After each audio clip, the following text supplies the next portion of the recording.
ሰላም እንዴት ናችሁ? ዛሬ ከባለፈው የቀጠለው ቪዲዮ ይዤላችሁ መጥቻለሁ።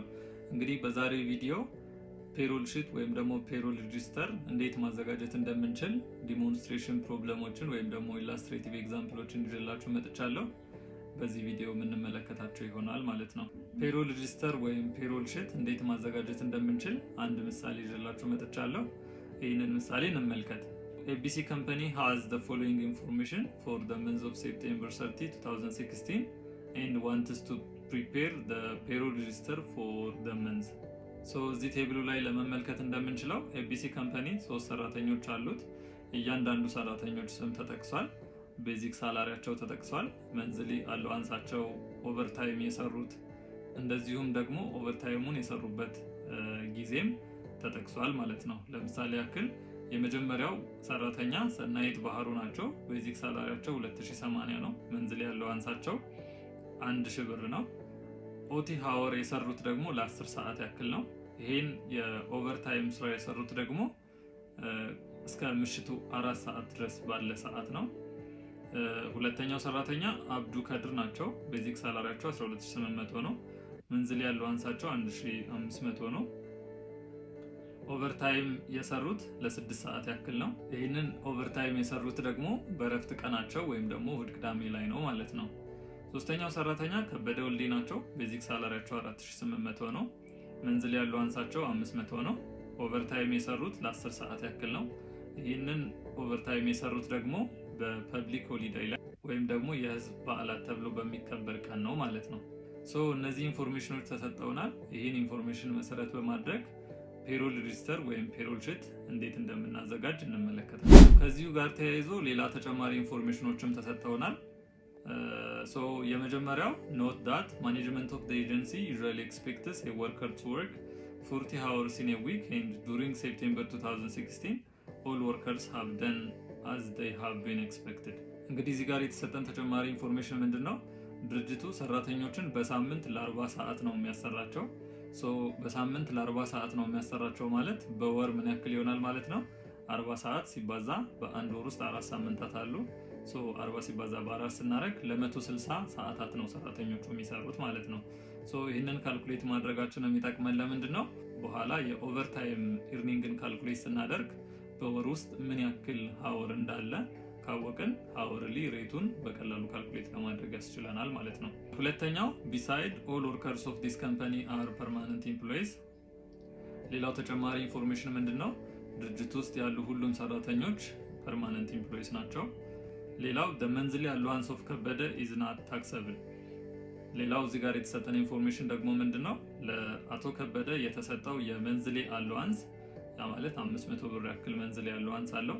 ይሄ መንዝሊ አለዋንስ ታክሰብል አይደለም የሚል ኢንፎርሜሽን ተሰጥቶናል፣ ወይም ታክስ አይደረግም። የመጨረሻው ተጨማሪ ኢንፎርሜሽን አብዱ ከድር agreed to have a monthly ብር 200 be deducted and paid to the credit association of the agency as a monthly saving። አብዱ ከድር በየወሩ 200 ብር ያክል ከገቢው ላይ ወይም ደግሞ ከደሞዙ ላይ እየተቀነሰ ለክሬዲት አሶሲዬሽን እንደ ቁጠባ እንዲቆጠርለት ተቀናሽ እንዲደረግ አግሪመንት ወስዷል ወይም ደግሞ ተስማምተዋል ማለት ነው። በመጀመሪያ የምናደርገው የኦቨርታይም ኢርኒንግን ካልኩሌት እናደርጋለን። የእያንዳንዱን የሶስቱንም ሰራተኞች የኦቨርታይም ኢርኒንግ በቅድሚያ ካልኩሌት ማድረግ ይኖርብናል ማለት ነው። ባለፈው እንዳልነው ኦቨርታይም ኢርኒንግን ካልኩሌት የምናደርገው ኦቨርታይም ኢርኒንግ ኢኳልስ ቱ ኦቨርታይም ሬት ታይምስ ኦርዲነሪ ሃወርሊ ሬት ታይምስ ኦቨርታይም ሃወርስ ወርክድ። ኦቨርታይም ኢርኒንግን ካልኩሌት የምናደርገው ኦቨርታይም ሬት ሲባዛ በኦርዲነሪ ሃወርሊ ሬት ሲባዛ በሰራነው የሰዓት ብዛት ወይም ደግሞ ሃወርስ ወርክድ አድርገን ነበር ካልኩሌት ማድረግ እንዳለብን ያየነው። የመጀመሪያው ሰራተኛ ሰናይት ናቸው። ስለዚህ ሰናይት የትርፍ ሰዓት ስራቸውን የሰሩት እስከ 4 ሰዓት ባለ ጊዜ ውስጥ ነው፣ ወይም ደግሞ ከስራ መውጫ ሰዓት እስከ 4 ሰዓት ባለ ጊዜ ውስጥ ነው።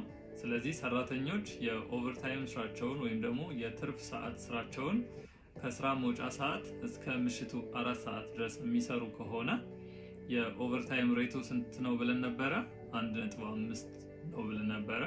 ስለዚህ ሰናይት የሰሩት ከስራ መውጫ ሰዓት እስከ ምሽቱ 4 ሰዓት ድረስ ስለሆነ ኦቨርታይም ሬታቸው 1.5 ይሆናል ማለት ነው።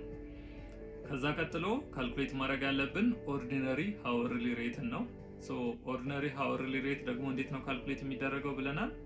ቤዚክ ሳላሪያችን ሲካፈል በወር ውስጥ ሰራተኛው የሚሰራው ጠቅላላ ሰዓት ስናደርገው በአንድ ሰዓት ውስጥ ምን ያክል ይከፈለዋል የሚለውን ማግኘት እንችላለን ማለት ነው። ሶ ወደ ኋላ ተመልሰን ብንመለከት የሰናይት ባህሩ ቤዚክ ሳላሪያቸው ስንት ነው? 2080 ነው። ሶ 2080 ሲካፈል ሁሉም ሰራተኞች በሳምንት 40 ሰዓት ነው የሚሰሩት። ስለዚህ በአንድ ወር ውስጥ 4 ሳምንታት አሉ። ሶ 4 ሲባዛ በ40 ስናደርግ 160 ሰዓታትን እናገኛለን ማለት ነው። ስለዚህ ኦርዲነሪ ሃወርሊ ሬትን ካልኩሌት ስናደርግ ቤዚክ ሰለሪ ሲካፈል በወር ውስጥ ለሚገኙ ሰዓታት ስናደርግ በአንድ ሰዓት ውስጥ ሰራተኛው ምን ያክል እንደሚከፈለው ማወቅ እንችላለን ማለት ነው። ስለዚህ የሰናይት ባህሩ ቤዚክ ሳላሪያቸው ስንት ነው? 2080 ብር ነው። ሲካፈል በአንድ ወር ውስጥ ያሉ የሰዓታት ብዛት ደግሞ 160 ሰዓታት ናቸው ማለት ነው። ሲካፈል ለ160 ስናደርግ ምን ያክል ይሆናል? 13 እናገኛለን ወይም ደግሞ 13 ብር እናገኛለን ማለት ነው። 1.5 ሲባዛ በ13 ሲባዛ ሰናይት የሰሩት የኦቨርታይም ሰዓት ብዛት ደግሞ ስንት ነው? ለ10 ሰዓታት ያክል ነው የሰሩት። ስለዚህ ሲባዛ በ10 ማድረግ እንችላለን ማለት ነው። 1.5 ሲባዛ በ13 ሲባዛ በ10 ስናደርግ ኦቨርታይማቸው ስንት ብር ይሆናል? 195 ብር ይሆናል ማለት ነው። ኦኬ ሌሎችንም በተመሳሳይ በዚህ መልኩ ማየት እንችላለን ማለት ነው። ለምሳሌ ሁለተኛውን ሰራተኛ ወይም የአብዱን ብንመለከት አብዱ የኦቨርታይም ስራውን የሰራው በዊክሊ ረስት ዴይስ ነው ወይም ደግሞ በረፍት ቀን ነው የሰራው። የኦቨርታይም ስራችንን በረፍት ቀን የምንሰራ ከሆነ ኦቨርታይም ሬቱ የሚታሰብልን የኦቨርታይም ሬት ምን ያክል ነው? 2 ነው። 2 ሲባዛ ኦርዲነሪ ሃወርሊ ሬት ደግሞ ቤዚክ ሰለሪ ሲካፈል ቶታል ሃወርስ በወር ውስጥ ላሉ ቶታል ሃወርስ ነው ብለናል። የአብዱ ቤዚክ ሰለሪ ስንት ነው? 12800 ነው። 12800 ሲካፈል በወር ውስጥ ያሉ ሰዓታት 160 ሰዓታት ነው። ስለዚህ አብዱ በአንድ ሰዓት የሚከፈለው የገንዘብ ልክ ምን ያክል ነው? 80 ብር ያክል ነው ማለት ነው። 2 ሲባዛ በ80 ሲባዛ አብዱ የሰራው የሰዓታት ብዛት ደግሞ ስንት ነው? ለ6 ሰዓት ያክል ነው የሰራው። ስለዚህ ሲባዛ በ6 እናደርጋለን። ኦቨርታይም ኤርኒንጉ ምን ያክል ነው? 960 ይሆናል ማለት ነው። የመጨረሻው የአቶ ከበደ ነው። አቶ ከበደ የኦቨርታይም ስራቸውን የሰሩት በፐብሊክ ሆሊዴይ ወይም ደግሞ በህዝብ በዓላት ቀን ነው። በፐብሊክ ሆሊዴይ የትርፍ ሰዓትን ስንሰራ የሚታሰብልን ኦቨርታይም ሬት ስንት ነው? 2.5 ነው። 2.5 ሲባዛ ኦርዲነሪ ሃወርሊ ሬቱ ቅድም እንዳልነው ቤዚክ ሰለሪ ሲካፈል ቶታል ሃወርስ ነው ብለናል፣ ወይም ደግሞ በወር ውስጥ ላሉ ሰዓታት ነው ብለናል። 4800 ነው ቤዚክ ሰለሪ ሲካፈል ለ160 ስናደርግ በሰዓት 30 ብር ይከፈለዋል ማለት ነው። ሲባዛ ቶታል የሰራው ሰዓት ብዛት ደግሞ ለ10 ሰዓታት ያክል ነው። 2.5 ሲባዛ በ30 ሲባዛ በ10 ስናደርግ 750 ብር ያክል የኦቨርታይም ኤርኒንግ እናገኛለን ማለት ነው። የእያንዳንዱ ሰራተኛ ኦቨርታይም ኤርኒንጋቸውን በዚህ መልኩ በቀላሉ ካልኩሌት ማድረግ ይቻላል። ኦኬ እያንዳንዱ ሰራተኛ ኦቨርታይም ኤርኒንግ በዚህ መልኩ ካልኩሌት ካረግን በኋላ በመቀጠል ካልኩሌት ማድረግ የሚጠበቅብን የእያንዳንዱን ሰራተኛ ግሮስ ኤርኒንግ ይሆናል። ግሮስ ኤርኒንግ የምንለው የእያንዳንዱ ሰራተኛ ያልተጣራ ገቢ ወይም ደግሞ ጠቅላላ ገቢ ነው ማለት ነው። ግሮስ ኤርኒንግ ማለት የሰራተኛው ቤዚክ ሰለሪ ሲደመር የሰራተኛው አለዋንስ ሲደመር የሰራተኛው ኦቨርታይም ኤርኒንግ ሲደመር ሌላም ገቢ ካለው ተጨማሪ ገቢዎች ወይም ደግሞ ሌሎች ቤኔፊቶች ካሉ ጠቅላላ የሰራተኛውን ገቢ አንድ ላይ ስንደምር ግሮስ ኤርኒንግን ይሰጠናል ማለት ነው። በዚህ መሰረት የእያንዳንዱ ሰራተኛ ግሮስ ኤርኒንግ ካልኩሌት እናደርጋለን ማለት ነው። የመጀመሪያው ሰራተኛ ሰናይት ናቸው። የሰናይት ቤዚክ ሰለሪ 2080 ብር ነው። ሲደመር አለዋንሳቸው 1000 ነው። ሲደመር ኦቨርታይም ኤርኒንጋቸው 195 ብር ነው። ጠቅላላ ግሮስ ኤርኒንጋቸው ወይም ያልተጣራ ገቢያቸው 3275 ብር ይሆናል። ሁለተኛው የአብዱ ቤዚክ ሳላሪያቸው 12800 ነው። ሲደመር አለዋንሳቸው 1500 ነው። ሲደመር ኦቨርታይም ኤርኒንጋቸው 960 ነው። ጠቅላላ ግሮስ ኤርኒንጋቸው ወይም ያልተጣራ ገቢያቸው 15260 ይሆናል። ሶስተኛው የአቶ ከበደ ቤዚክ ሰለሪ 4800 ነው። ሲደመር አለዋንሳቸው 500 ነው። ሲደመር ኦቨርታይም ኤርኒንጋቸው 750 ነው። ጠቅላላ ግሮስ ኤርኒንጋቸው ወይም ያልተጣራ ገቢያቸው 6050 ብር ይሆናል ማለት ነው። በመቀጠል የምንመለከተው ዲዳክሽናቸውንና እጃቸው ላይ የሚደርሰውን የተጣራ ገቢ ወይም ደግሞ የተጣራ ደሞዝ ይሆናል ማለት ነው። በመጀመሪያ ዲዳክሽኖችን ወይም ደግሞ ተቀናሽ የሚደረጉትን ካልኩሌት እናድርግ። የመጀመሪያው የሰናይት ነው። የሰናይት ግሮስ ታክሰብል ኢንካም ወይም ደግሞ ታክስ መደረግ የሚጠበቅበት ገቢያቸው ጠቅላላ ግሮስ ኢርኒንጋቸው ነው። ያ ማለት 3275 ብር ነው። በመጀመሪያ ኢምፕሎይ ኢንካም ታክስ ካልኩሌት እናደርጋለን። ምክንያቱም ኢምፕሎይ ኢንካም ታክስ ከሰራተኛው ጠቅላላ ገቢ ላይ ሊቀነስ የሚችል ዲዳክሽን ስለሆነ ኢምፕሎይ ኢንካም ታክስን ካልኩሌት እናደርጋለን። የሰናይት ግሮስ ታክሰብል ኢንካም ሬንጅ የሚያደርገው በአራተኛው ካታጎሪ ውስጥ ነው። ያ ማለት ከ3201 እስከ 5250 ድረስ ባለው ሬንጅ ውስጥ ነው የምናገኘው። ምክንያቱም ግሮስ ታክሰብል ኢንካማቸው 3275 ብር ስለሆነ በዚህኛው ሬንጅ ውስጥ ነው የምናገኘው። ታክስ ሬቱ 20% ነው። ተቀናሹ ደግሞ 302 ብር ከ50 ነው። በዚህ መሰረት 3275 ሲባዛ በ20% ሲቀነስ 302 ብር ከ50 ስናደርግ 352 ብር ከ50 ሳንቲም እናገኛለን ማለት ነው። ስለዚህ ይሄኛው ኢምፕሎይ ኢንካም ታክሳቸው ነው ማለት ነው። ሁለተኛው ዲዳክሽን ፔንሽን ኮንትሪቢዩሽን ነው።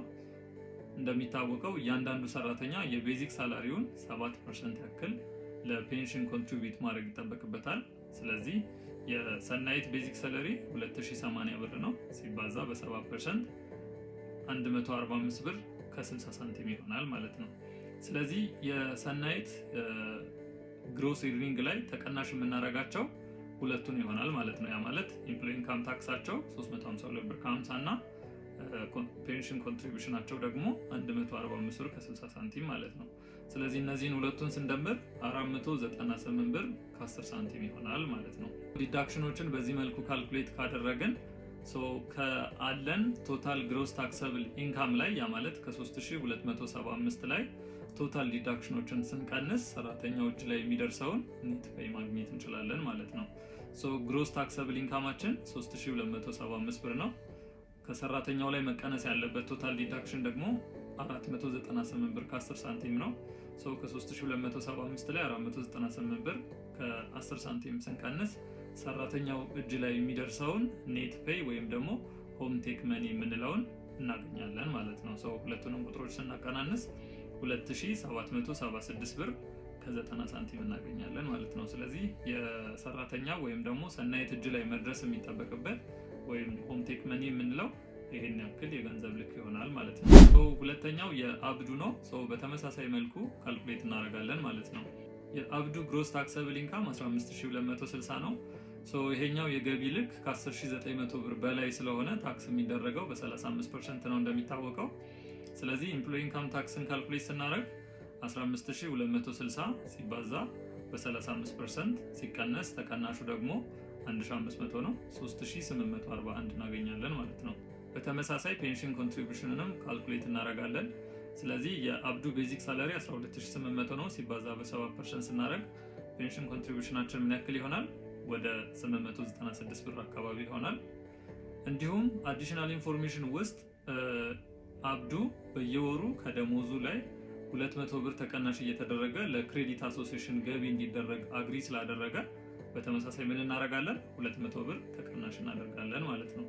ስለዚህ አብዱ ላይ ጠቅላላ የሚቀነሱት የገንዘብ ልኮች 3841 ሲደመር 896 ሲደመር 200 ስናደርግ 4937 ብር አካባቢ ይሆናል ማለት ነው።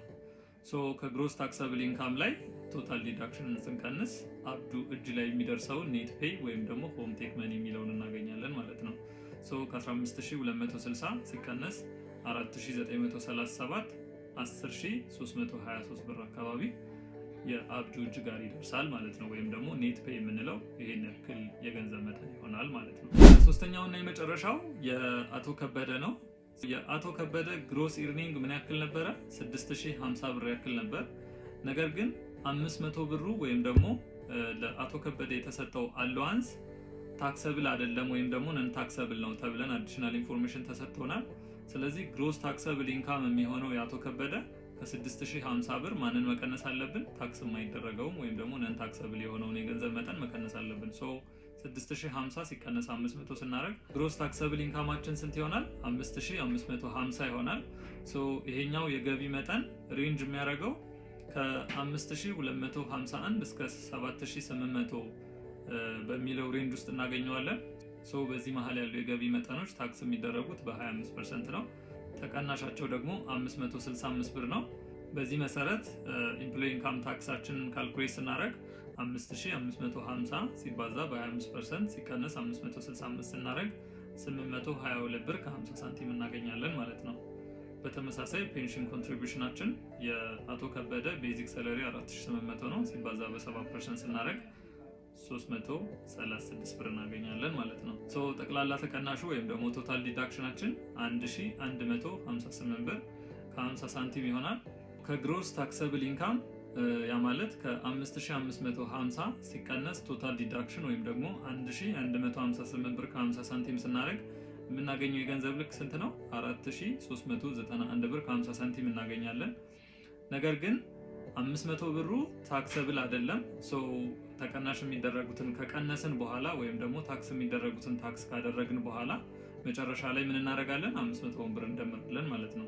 ከ4391 ብር ከ50 ሳንቲም ሲደመር 500 ስናደርግ ስንት ይሆናል?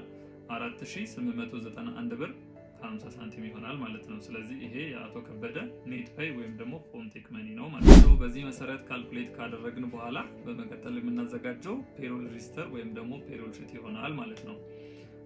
እንደሚታወቀው ፔሮል ሺት ወይም ፔሮል ሬጂስተር ስናዘጋጅ መጀመሪያ ተራ ቁጥር ሊኖረን ይገባል። ሁለተኛ የሰራተኞችን ስም መጥቀስ ይኖርብናል። በመቀጠል ቤዚክ ሰለሪ፣ መንዝሊ አላዋንስ፣ ኦቨርታይም፣ ግሮስ ኢርኒንግ፣ ዲዳክሽን እና ኔት ፔዎቻቸውን በግልጽ ማስቀመጥ ይኖርብናል ወይም መጥቀስ ይኖርብናል ማለት ነው። እንደምትመለከቱት የመጀመሪያው ሰራተኛችን ሰናይት ባህሩ ናቸው። ቤዚክ ሳላሪያቸው 2080 ነው። አላዋንሳቸው 1000 ነው። ኦቨርታይም የሰሩት 195 ብር ያክል ነው። ግሮስ ኢርኒንጋቸው ጠቅላላ ሲደምሩ 3275 ብር ይሆናል። ተቀናሽ የሚደረገው ቶታል ዲዳክሽናቸው 498 ብር ከ10 ሳንቲም ነው።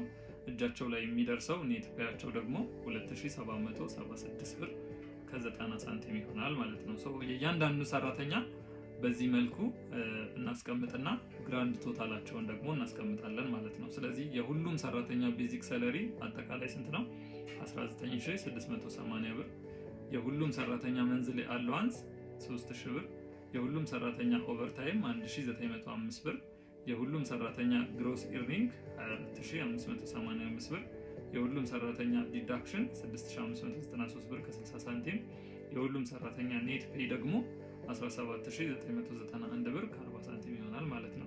ፔሮል ሺት ላይ ወይም ደግሞ ፔሮል ሬጂስተር ላይ ግራንድ ቶታል ማስቀመጣችን የሚጠቅመን መጨረሻ ላይ ሪፖርት ስናደርግ ወይም ደግሞ ጆርናል ኢንትሪ ስንሰራ በቀላሉ ቁጥሮችን ለማስቀመጥ ስለሚረዳን ፔሮል ሬጂስተር ወይም ፔሮል ሺት ላይ ግራንድ ቶታል ማስቀመጥ ይጠበቅብናል ማለት ነው። ኦኬ፣ በዚህ ቪዲዮ መጨረሻ ላይ የምናየው ደግሞ ጆርናል ኢንትሪዎችን ነው። የመጀመሪያው ሪከርዲንግ ዘ ፔመንት ኦፍ ሰለሪ ነው የሚለን። በወሩ መጨረሻ ወይም ሴፕቴምበር 30 ላይ ሰለሪ ኤክስፐንስ ብለን በቶታል ግሮስ ኢርኒንጋቸው በ24585 ብር ደቢት እናደርጋለን። ከዛ ኤምፕሎይ ኢንካም ታክስ ፔይብል የሁሉንም ሰራተኞች የሶስቱንም ሰራተኞች ስንደምር 5016 ብር እናገኛለን። ፔንሽን ኮንትሪቢዩሽን ፔይብል እነዚህ ሊያቢሊቲ አካውንቶች ስለሆኑ ክሬዲት ነው የምናደርጋቸው እስካልተከፈሉ ድረስ። ፔንሽን ኮንትሪቢዩሽን ፔይብል ብለን በ1377 ብር ከ60 ሳንቲም እናደርጋለን። ፔይብል ቱ ክሬዲት አሶሲሽን እሱም እዳችን ስለሆነ ለክሬዲት አሶሲሽኑ እስካልተከፈለ ድረስ ለድርጅቱ ወይም ደግሞ ለከፋይ መስሪያ ቤቱ እንደ ሊያቢሊቲ ስለሚቆጠር ፔይብል ቱ ክሬዲት አሶሲሽን ብለን በክሬዲት 200 እናደርጋለን። በመጨረሻም ካሽ ብለን የምንከፍለውን ኔት ፔይ ክሬዲት እናደርጋለን ማለት ነው። ኔት ፔያችን 17991 ብር ከ40 ሳንቲም ነው። ወይም ሰራተኞች እጅ ላይ የሚደርሰው ይህን ያክል ገንዘብ ነበር። ክሬዲት ላይ ካሽ ብለን በዚህ በኔት ፔይ አማውንቱ ወይም በ17991 ብር ከ40 ሳንቲም ክሬዲት እናደርጋለን ማለት ነው። ሁለተኛው ሪከርድ the payroll tax expense for the month ነው የሚለን። በባለፈው ቪዲዮ እንዳልነው ፔሮል ታክስ ኤክስፔንስ ማለት ድርጅቶች ለሰራተኞቻቸው ኮንትሪቢዩት የሚያደርጉት የፔንሽን መዋጮ ወይም ደግሞ የፔንሽን ኮንትሪቢዩሽን ነው ብለናል። ስለዚህ ሁሉም ድርጅቶች ለቋሚ ሰራተኞቻቸው የሰራተኞችን 11% ወይም ደግሞ የሰራተኞችን ቤዚክ ሰለሪ 11% ያክል ፔንሽን ኮንትሪቢዩት ያደርጋሉ። በዚህም መሰረት የእያንዳንዱን ሰራተኞች 11% ፔንሽን ኮንትሪቢዩሽን ምን እናደርጋለን? ካልኩሌት እናደርጋለን ማለት ነው። ስለዚህ የእያንዳንዱ ሰራተኞች ቤዚክ ሰለሪ 4800፣ 2080 እና 12800 ነው። ስለዚህ ይሄን ጠቅላላ ደምረን በ11% ስናባዛው 2164 ብር ከ80 ሳንቲም ይሆናል ማለት ነው። ፔንሽን ኮንትሪቢዩሽን ኤክስፐንሳችን ወይም ደግሞ የፔንሽን ኮንትሪቢዩሽን ወጫችን ስንት ነው? 2164 ብር ከ80 ይሆናል። ለሰራተኞች ኮንትሪቢዩት ያደረግነው ገንዘብ ለሚመለከተው የመንግስት ክፍል ሪፖርት እስካልተደረገ ድረስ ለከፋዩ መስሪያ ቤት እንደ ሊያቢሊቲ ስለሚቆጠር ፔንሽን ኮንትሪቢዩሽን ፔይብል ብለን ደግሞ 2164 ብር ከ80 ብለን ክሬዲት እናደርጋለን ማለት ነው። ኦኬ፣ ሌላውና ሶስተኛው ሪከርድ the payment of the claim of the credit association assuming the payment was made። ሶስተኛው ምንድነው የሚለን? አቶ አብዱ ለክሬዲት አሶሲዬሽን 200 ብር ከደሞዙ እየተቀነሰ እንዲከፈል አግሪ ያደረገው ገንዘብ ተከፍሏል ብለን ብናስብና ይህንን ጆርናል ኢንትሪ ብንሰራ ምን እንደሚመስል እናያለን ማለት ነው። ገንዘቡ ተከፈለ ማለት ያ ማለት ድርጅቱ ላይ ያለው ሊያቢሊቲ ይቀንሳል ማለት ነው። ሊያቢሊቲ ሲቀንስ ደቢት ነው የምናደርገው። ፔይብል ቱ ክሬዲት አሶሲዬሽን ብለን በ200 ብር ስለከፈልን ካሻችን ደግሞ በስንት ይቀንሳል? በ200 ብር ይቀንሳል ማለት ነው። ሌላውና የመጨረሻው record the payment of withholding taxes and payroll taxes of the month assuming the payment was made። የመጨረሻው በድርጅቱ በኩል ዊዝሆልድ የተደረጉ ከሰራተኞች የተሰበሰቡ ኢንካም ታክስ ሊሆን ይችላል፣ ፔንሽን ኮንትሪቢዩሽን ሊሆን ይችላል፣ ጠቅላላ ዊዝሆልድ የተደረጉ ታክሶች እና ድርጅቶች ደግሞ ለሰራተኞቻቸው ኮንትሪቢዩት የሚያደርጉት የ11% ፔንሽን ኮንትሪቢዩሽን ተከፍሏል ብለን ብናስብ ወይም ደግሞ ድርጅቱ ከፍሏል ብለን ብናስብ ልናሳልፈው የምንችለውን ጆርናል ኢንትሪ ስሩ ነው የሚለን። ስለዚህ ኤምፕሎይ ኢንካም ታክስ ፔይብል ብለን በ5016 ብር ደቢት እናደርጋለን። ምክንያቱም ኤምፕሎይ ኢንካም ታክሱ ተከፍሏል እያልን ስለሆነ ሊያቢሊቲ አካውንት ስለሆነ ሊያቢሊቲ አካውንት ሲቀንስ ደግሞ ደቢት ስለሆነ የምናደርገው ኤምፕሎይ ኢንካም ታክስ ፔይብል ብለን በ5016 ብር ደቢት እናደርጋለን። ፔንሽን ኮንትሪቢዩሽን ፔይብል ብለን ሁለቱንም ማለት ነው፣ ሰራተኞቹ የሚከፍሉትንም ድርጅቶች ለሰራተኞቹ የሚከፍሉትንም ሁለቱን ማለት ነው በአንድ ላይ በ3542 ብር ከ40 ሳንቲም ደቢት እናደርጋለን ማለት ነው። ከፈልን እያልን ስለሆነ ድርጅቱ የካሽ አካውንት ደግሞ በቶታል አማውንቱ ወይም ደግሞ በ8558 ብር ከ40 ሳንቲም ክሬዲት ይደረጋል ማለት ነው። ለዛሬ የነበረኝ ቆይታ ይህን ይመስላል። በሚቀጥለው ቪዲዮ ደግሞ በሌላ ቻፕተር እንገናኛለን።